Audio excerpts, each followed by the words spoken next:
Kamsabamyo.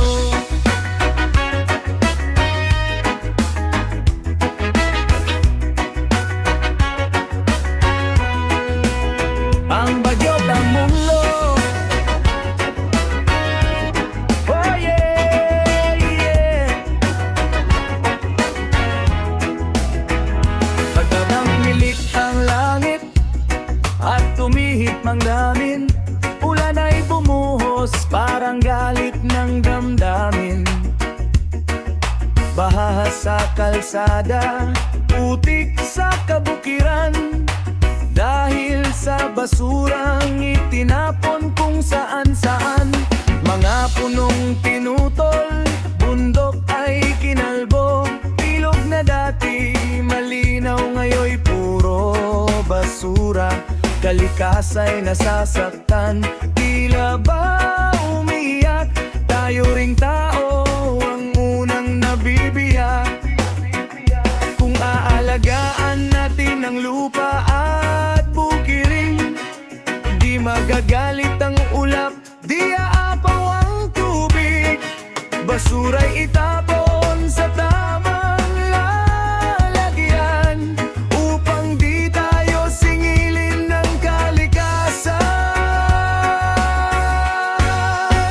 Ang bagyo ng mundo, parang bagyo ng puso.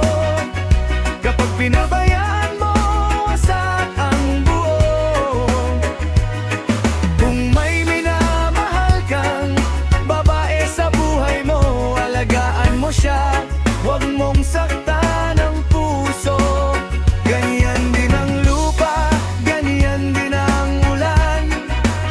Pag iningatan mo, mayani kang ganihin bukas.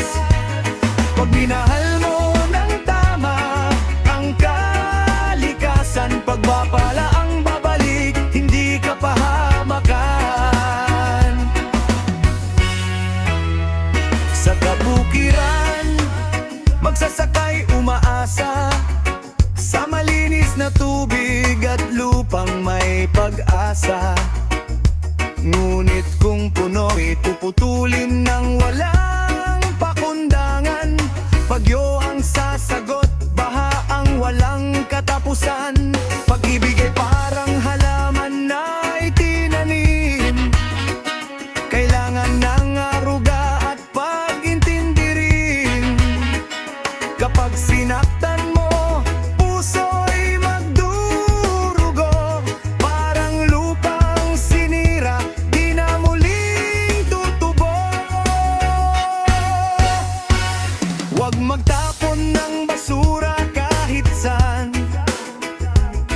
disiplina ang kailangan ng bayan. Pag may mahal ka, huwag mong lukohin, respeto at pag-aruga ang ibigay mo rin. Pag ang hangin ay umungol at ulan ay sumigaw, tandaan mong may dahilan ng bawat galaw. Kalikasa'y di kalaban, kundi kaibigan. Pag minahal mo siya, ikaw ay iingatan. Ang bagyo ng mundo,